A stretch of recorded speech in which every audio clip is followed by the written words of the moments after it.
अस्सलाम वालेकुम student, doctor Tahmina नज़ीर है। आज हम फिजियोलॉजी का नेक्स्ट लेक्चर करेंगे जिसमें हमने नर्व डीजनरेशन और रीजनरेशन के प्रोसेस के बारे में पढ़ेंगे। अपना लेक्चर स्टार्ट करते हैं। बिस्मिल्लाहिर्रहमानिर्रहीम।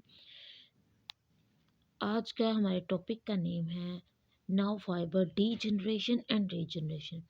ये नर्व फाइबर्स के ऊपर जब कट लग जाता है या कोई इंजरी हो जाती है, वो डीजनरेट किस किस प्रोसेस के थ्रू करती हैं, किस तरह उनकी डीजनरेशन होती है। और दूसरी बात ये कि अगर अगर डीजनरेशन हो गई है तो रिकवरी के लिए रीजनरेशन का प्रोसेस किस तरह होता है। तो आज के लेक्चर में हम नर्व फाइबर की डीजनरेशन एंड रीजनरेशन के बारे में पढ़ेंगे। ठीक है, तो सबसे पहले हम पढ़ते हैं इसका इंट्रोडक्शन। ठीक है, when nerve fibre is injured various changes occur in the nerve fibre and nerve cell body. All these changes are together called the degenerative changes. तो जब भी कोई इंजरी हो जाए, कोई कट लग जाए, तो जो नर्व फाइबर्स में और नर्व की सेल बॉडी में चेंज आता है उसको क्या बोलते हैं, नर्व फाइबर की डीजनरेटिव चेंजेस। ठीक है, तो ऐसे अगर इंजरी हो गई, कट हो गया, तो ऐसे कंडीशन में हम बोलते हैं degenerative changes. Causes of injury क्या हैं? Injury to nerve fibre occurs due to following causes. जब कोई नर्व फाइबर को इंजरी हो रही होती है तो डिफरेंट पीछे पैथोलॉजीज चल रही होती हैं। कौन कौन सी? ऑब्स्ट्रक्शन ऑफ ब्लड फ्लो, किसी कंप्रेशन की वजह से या प्रेशर की वजह से ब्लड फ्लो रुक जाता है। Local injection of toxic substances, या कोई ऐसा इंजेक्शन लगा है जैसे जिसको टॉक्सिक सब्सटेंसेस कह सकते हैं हम, या कोई इंजरी की वजह से ही टॉक्सिक इन्फ्लेमेशन की वजह से कोई टॉक्सिक सब्सटेंसेस रिलीज हो रहे हैं। Crushing of nerve fibre, nerve fibre क्या है, क्रश हो चुका है। ठीक है, वो भी किस वजह से? कोई प्रेशर की वजह से या एक्सीडेंट की वजह से या कोई हैवी लोडिंग की वजह से। Transaction of nerve fibre, transaction of nerve fibre मतलब कट लग जाना, नर्व फाइबर का एक दूसरे से अलग हो जाना। नर्व फाइबर के बारे में आपको डिटेल से बताया था। नर्व फाइबर होता क्या है? बेसिकली ये एक्सोन और डेंड्राइट्स के प्रोसेसेस को, जो न्यूरॉन के स्ट्रक्चर के प्रोसेसेस हैं, उसको हम बोलते हैं ट्रांस जो नर्व फाइबर। जब ये जो नर्व फाइबर्स हैं, अगर ये ट्रांजैक्ट हो जाएं, क्रश हो जाएं किसी एक्सीडेंट की वजह से, हैवी लोडिंग की वजह से, या कोई टॉक्सिक सब्सटेंसेस का इंजेक्शन लग जाए, या कोई ब्लड फ्लो में उसकी कमी आ जाए या रुकावट आ जाए, तो आपके ये जो नर्व की इंजरीज हैं ये पॉसिबल हैं। नर्व डीजनरेट होना शुरू हो जाती है।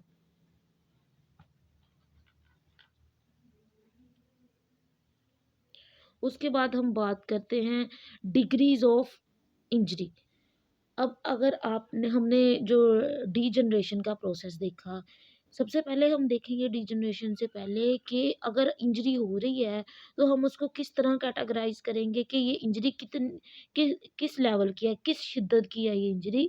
उस इंजरी के लेवल को देखने के लिए हम क्या करेंगे, डिग्रीज ऑफ इंजरी को डिफाइन करेंगे। ठीक है, तो डिग्रीज ऑफ इंजरी के लिए सबसे पहले एक साइंटिस्ट था संडरलैंड, उसने नर्व फाइबर की इंजरीज को क्लासिफाई किया 5 डिग्रीज में, 5 क्लासिफिकेशन में, 5 कैटेगरीज में। उसने इसको नर्व फाइबर की इंजरी की सिवियरिटी के लिहाज से, उसकी शिद्दत के लिहाज से, या फर्ज करो थोड़ा कट है, सिर्फ कंप्रेस दबाव आया तो पहली डिग्री, उससे ज़्यादा दबाव आ गया तो दूसरी डिग्री, कट लग गया है तो तीसरी डिग्री। फिर कट लगने के भी आगे फर्दर क्लासिफिकेशन है कि कट लग के नर्व फाइबर आपस में जुड़े हुए हैं, ये बिल्कुल एक दूसरे से सेपरेट हो चुके हैं। तो इस लिहाज से जो सिंडरलैंड है उसने नर्व फाइबर को क्लासिफाई किया, नर्व फाइबर की इंजरीज को क्लासिफाई किया। तो सबसे पहले हमने पढ़ते हैं इसकी first degree. First degree of injury, first degree is most common type of injury. ठीक है, सबसे ज़्यादा जो होने वाली इंजरी है वो कौन सी है? वो फर्स्ट डिग्री है। इसमें होता क्या है कि जब भी कोई ज़्यादा प्रेशर नर्व के ऊपर लग जाए थोड़ी देर के लिए, थोड़ी देर के लिए मतलब शॉर्ट पीरियड ऑफ टाइम के लिए, तो उसका जो ब्लड फ्लो है नर्व को वो रुक जाता है।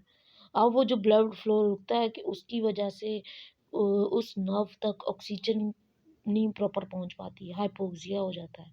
तो ऐसी कंडीशन में जो नर्व के ऊपर डैमेज आता है उसको बोलते हैं first degree injury. First degree injury is the most common type of injury to the nerve. It is caused by applying pressure over a nerve for a short period, leading to occurrence of blood flow and hypoxia. By first degree of injury, axon is not destroyed। तो जो first degree of injury है इसमें exons तो तबाह नहीं होते, हल्की सी demyelination होती है। माइलिनेशन क्या थी? न्यूरॉन के स्ट्रक्चर के ऊपर जो प्रोटेक्टिव कवरिंग सी लग जाती थी उसको हम माइलिन शीथ की जो कवरिंग लग जाती थी उसको हम बोलते थे माइलिनेशन। अब अगर प्रेशर की वजह से डीमाइलिनेशन मतलब कि वो जो कवरिंग है प्रोटेक्टिव कवरिंग वो हल्की सी उतर गई है तो उसको हम बोलते हैं माइल्ड डीमाइलिनेशन।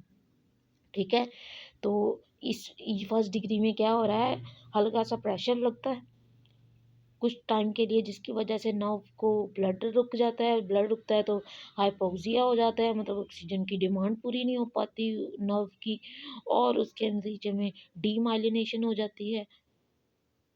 ठीक है, नर्व फाइबर पूरा रप्चर नहीं होता, पूरा डैमेज नहीं होता, बस हल्की सी डीमाइलिनेशन होती है। It is not true degeneration. ये जो प्रोसेस है इसको हम ट्रू डीजनरेशन नहीं बोलेंगे। Axon loses the function temporarily for the short time. तो जो आपका एक्सोन है जिसके ऊपर प्रेशर लग रहा है वो just for the time being अपना फंक्शन लॉस कर रहा है, which is called conduction block. इसको हम कह सकते हैं कि नर्व के अंदर जो कंडक्शन जा रही थी इम्पल्सिस की वो रुक गई है, कंडक्शन ब्लॉक हम बोलेंगे इसको। The function return within few hours to few weeks. तो ये जो इसकी फंक्शन है ये कुछ घंटे या कुछ हफ्तों बाद रिकवर हो जाता है, और इस डिग्री को बोलते हैं सीडर न्यूरोप्लेक्सिया। ये क्लासिफिकेशन बहुत इंपॉर्टेंट है, आपने इसको बहुत अच्छे से कर लेना। इसको बोलते हैं सीडन न्यूरोप्लेक्सिया। एमसीक्यूज के लिहाज से और एसक्यूज के लिहाज से बहुत इंपॉर्टेंट है ये टॉपिक। अब बात आती है सेकंड डिग्री की। सेकंड डिग्री पहले हम पढ़े थे फर्स्ट डिग्री। फर्स्ट डिग्री में माइल्ड सा प्रेशर अप्लाई हो रहा था, अब और थोड़े ड्यूरेशन के लिए हो रहा था। जो सेकंड डिग्री है इसमें क्या होता है, लंबे टाइम के लिए प्रेशर अप्लाई होता है, और ये जो प्रेशर है ये स्वेयर किस्म का होता है, ज़्यादा शिद्दत का प्रेशर ज़्यादा टाइम के लिए नर्व के ऊपर आके लगता है, और जिसकी वजह से वलेरियन डीजनरेशन का प्रोसेस स्टार्ट हो जाता है। However the endoneurium is intact. तो जो न्यूरॉन की जो मेम्ब्रेन है, जो प्रोटेक्टिव कवरिंग है, सबसे अंदर वाली सबसे बाहर वाली को बोलते हैं एपिन्यूरम और सबसे अंदर वाली को बोलते हैं एंडोन्यूरम। तो जो एंडोन्यूरम है वो डैमेज नहीं होती। तो ऐसी जो सेकंड डिग्री है इसमें प्रोलॉन्ग प्रेशर अप्लाई हो रहा है, एंडोन्यूरम इंटैक्ट है, मतलब कोई उसको डैमेज नहीं हो रहा। Repair and restoration of function take about 18 months. तो जो रिपेयर है वो जस्ट जस्ट तो नहीं, बहुत लॉन्ग ड्यूरेशन है, वो 1 साल 6 महीने का टाइम ले सकता है। ठीक है, ज़्यादा लंबे ड्यूरेशन के लिए जा सकता है। Second degree of injury is called axonotmesis. इसको हम एक्सोनोटोमेसिस भी बोलते हैं।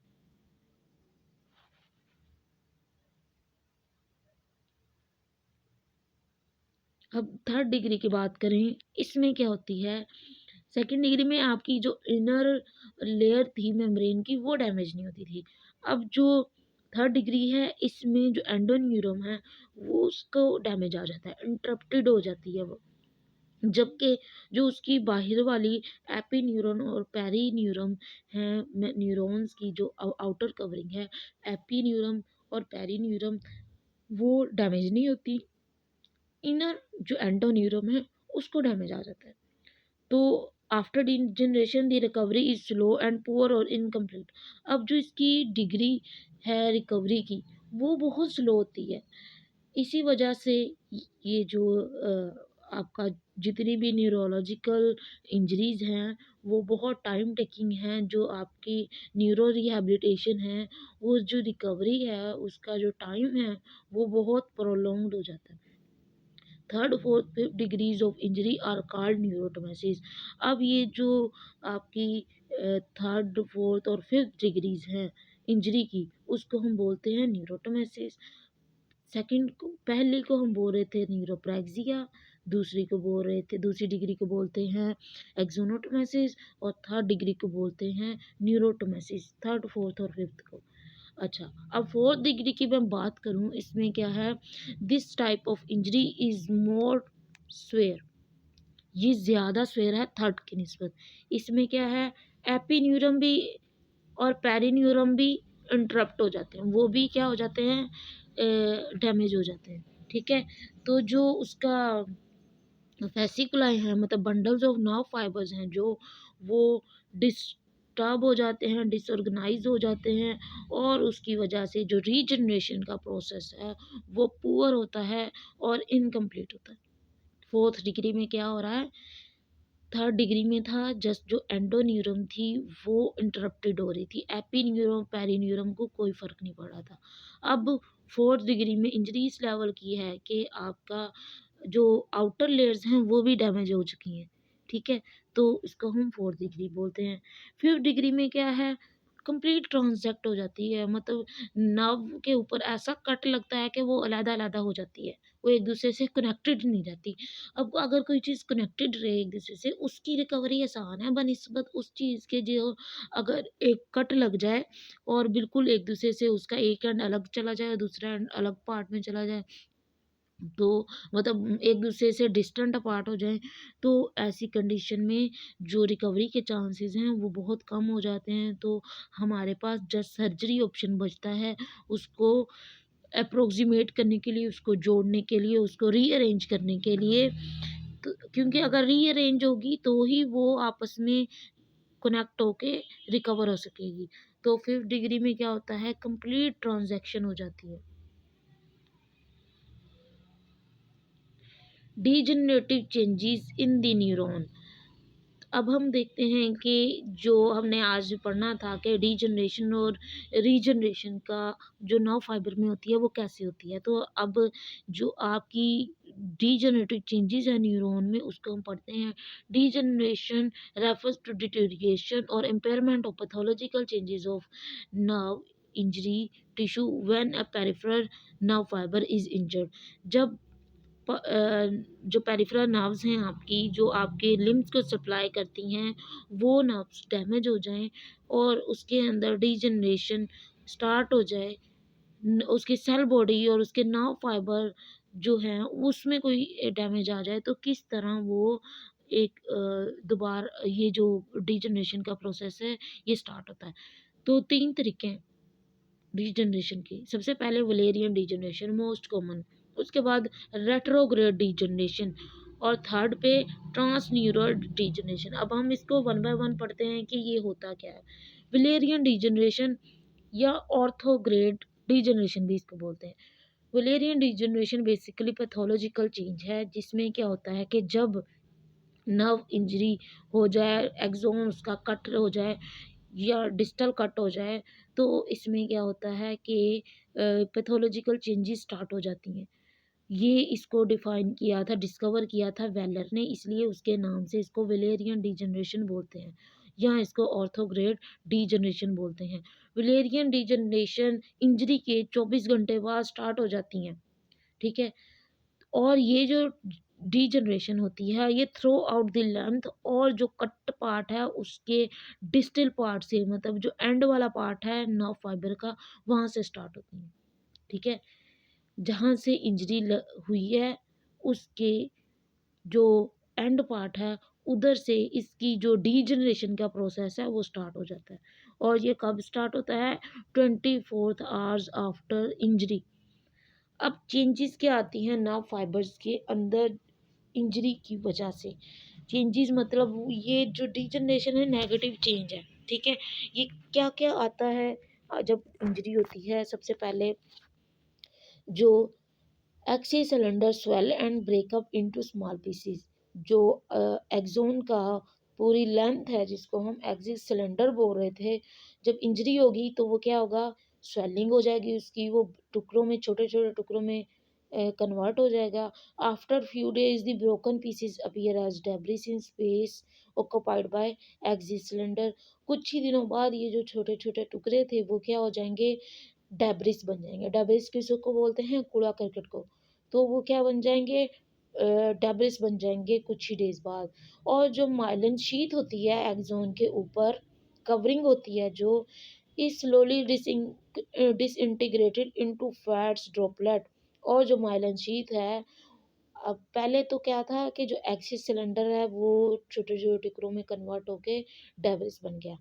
उसके बाद जो एक्सोन की बाहर वाली कवरिंग थी माइलिन शीट, वो क्या है, वो फैट ड्रॉपलेट, क्योंकि वो फैटी इन नेचर होती है, वो फैट ड्रॉपलेट में कन्वर्ट हो जाती है।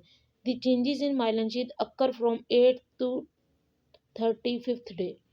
तो इंजरी के बाद एक वीक से लेकर 35th डे तक ये चेंजेस होती हैं माइलिन शीट के अंदर। न्यूरोलिमल शीथ इज अनअफेक्टेड। तो जो न्यूरोलिमा की शीत है उसको कुछ नहीं होता, लेकिन जो श्वान सेल्स हैं वो क्या हैं, वो जल्दी से डिवाइड हो रहे होते हैं। मैक्रोफेजिस इन डेब्रिस के पास आके इसको इनगल्फ करके इसको ख़त्म कर देती है, और आपका जो एक्सोलीमा है उसको क्लियर कर देती है।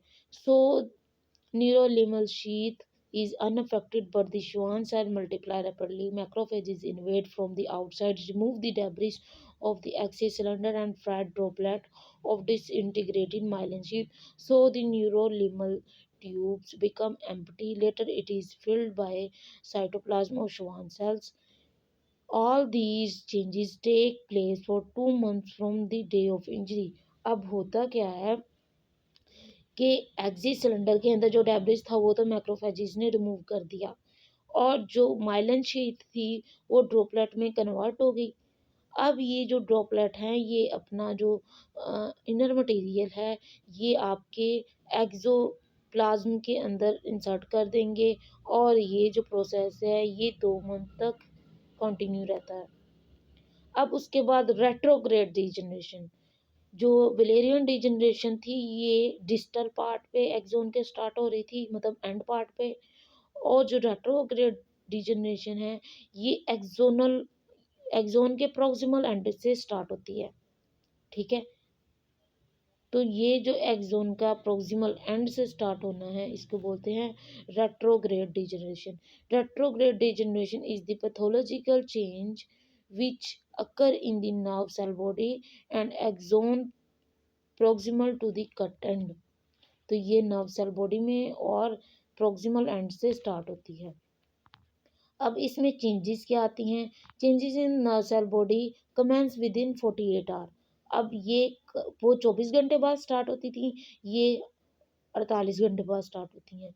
तो और इनमें चेंजेस क्या आती हैं, सबसे पहले जो निसल ग्रेन्यूल्स थे, हमने न्यूरॉन का पूरा स्ट्रक्चर पढ़ा, हमने देखा था कि उसके अंदर जो एक्सोन और जो सेल बॉडी थी उसके अंदर निसल ग्रेन्यूल्स मौजूद होते हैं।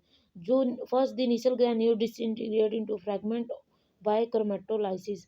जो क्रोमेटोलाइसिस का प्रोसेस है उसके थ्रू क्या होता है कि निसल ग्रेन्यूल्स छोटे छोटे टुकड़ों में डिवाइड हो जाते हैं, गोल्जी अपरेटस खत्म हो जाता है, nerve cell body swell due to accumulation of fluid and become round. जो नर्व सेल बॉडी है, जो सोमा है, वो फ्लूइड की वजह से, इन्फ्लेमेशन के फ्लूइड की वजह से राउंड हो जाता है, स्वेल हो जाता है। Neurofibril disappear followed by displacement of nucleus toward the periphery. होता क्या है कि इतनी सारी चेंजेस आती हैं, और जो न्यूरोफिब्रल्स हैं वो जो आपके स्ट्रक्चर को मेंटेन किए हुए थे सेल बॉडी के, वो क्या होते हैं, डिसअपियर हो जाते हैं, जिसकी वजह से जो न्यूक्लियस है वो पेरिफेरी की तरफ मूव कर सकता है। Sometimes the nucleus is extruded out of the cell. In this case, बाज़ का क्या होता है कि जो सेल है न्यूक्लियस का,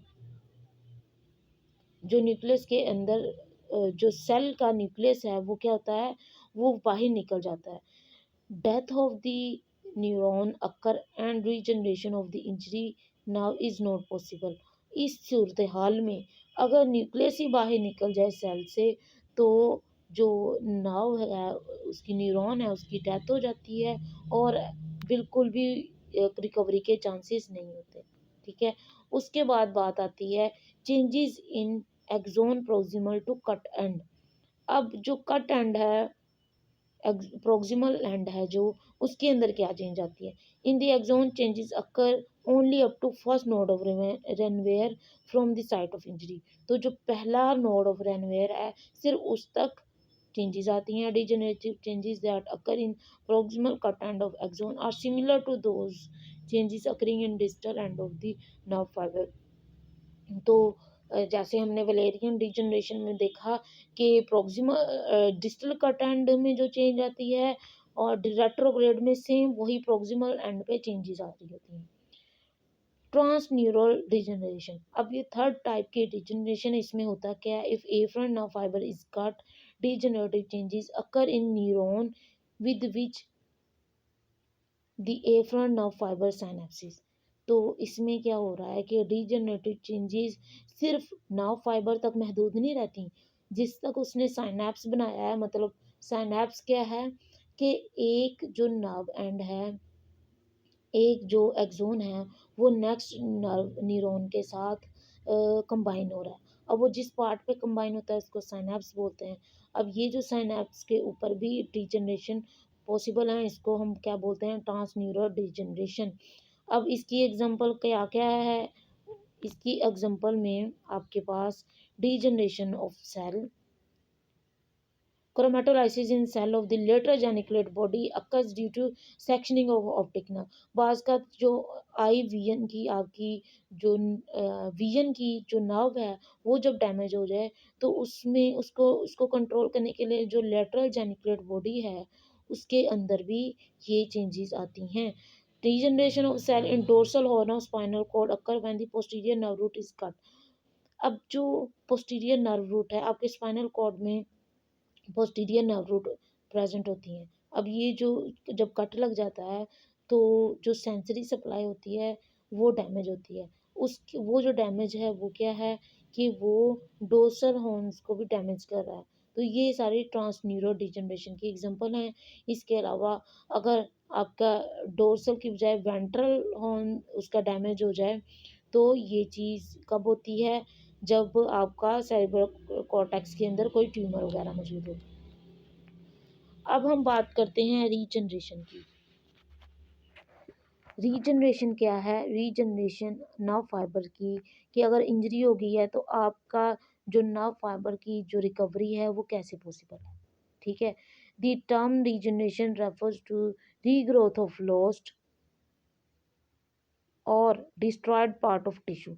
जब आपका जो नर्व फाइबर है वो रीग्रो करेगा इंजरी के बाद, तो हम उसको क्या बोलेंगे, regeneration of nerve fibre. The injured और degenerated nerve fibre can regenerate, ये रीजनरेट हो सकता है। It start at early fourth day of after injury but becomes more effective only after 30 days and is complete in 80 days। तो आपका जो अगर nerve fibre regenerate हो रहा है, तो ये वैसे स्टार्ट हो जाता है फोर्थ डे पे, इसकी ग्रोथ रैपिड हो जाती है 30th डे पे, और ये मज़ीद कंप्लीट कर लेता है 80th डे पे। अब रीजनरेट करने के लिए नर्व को उसका कुछ क्राइटेरिया है। क्या क्राइटेरिया है वो हम पढ़ते हैं। अगर ये क्राइटेरिया फुलफिल होगा तो ही नर्व के अंदर रीजनरेशन, इंजरी के बाद रिकवरी के चांसेस हैं। ठीक है। Regeneration is possible only if criteria are fulfilled by degenerative nerve fiber. Gap between the cut end of the nerve fiber should not exceed 3 mm. अब अगर नर्व फाइबर को cut लग गया है, तो ये जो कट है ये 3 मिलीमीटर से ज़्यादा नहीं होना चाहिए। न्यूरोलिमा शुड प्रेजेंट। इस ड्यूरेशन में जो न्यूरोनल कवरिंग है, न्यूरॉन की कवरिंग है जिसको न्यूरोलिमा बोल रहे थे, वो प्रेजेंट होनी चाहिए। वो डिस्टर्ब्ड हो गई या एब्सेंट हो गई तो इंजरी के इंजरी को रिकवर होने के चांसेस कम हो जाते हैं। Nucleus must be intact, nucleus आपका नर्व को की सेल बॉडी के अंदर मौजूद होना चाहिए। अगर ये बाहर निकल जाए तो नर्व सेल की डेथ हो जाती है और रिकवरी बिल्कुल नहीं हो सकती। और जो टू कट एंड हैं, अगर कंप्लीट इंजरी हो गई है, ट्रांजैक्शन हो गई है, तो इस सूरत हाल में जो कट एंड हैं वो एक दूसरे की अलाइनमेंट में होने चाहिए, मतलब बिल्कुल एक दूसरे के सामने पड़े होंगे, लाइन में होंगे, तो रीजनरेशन उसकी पॉसिबल है। ठीक है, अब बात करते हैं स्टेजेस ऑफ रीजनरेशन की। First, some pseudopodia like projection grow from the proximal cut end of the nerve. होता क्या है कि आपके जो जब फर्ज करेंगे दो अलाइनमेंट में आ गए हैं, दो नर्व फाइबर एक दूसरे से 3 मिलीमीटर से कम फासले पे पड़े हैं और एक दूसरे से अलाइन है, उनका न्यूक्लियस इंटैक्ट है, उनकी न्यूरोलीमा इंटैक्ट है। अब ये क्राइटेरिया फुलफिल हो गया तो हम क्या कर रहे हैं, आगे उसकी रीजनरेशन की स्टेजेस पढ़ रहे हैं। ऐसी ही सूरत हाल में रिकवरी के चांसेस पॉसिबल हैं। अब एक दूसरे के साथ अलाइनमेंट में है, जो नर्व्स हैं बेशक कट हैं पर एक दूसरे के साथ अलाइनमेंट में है।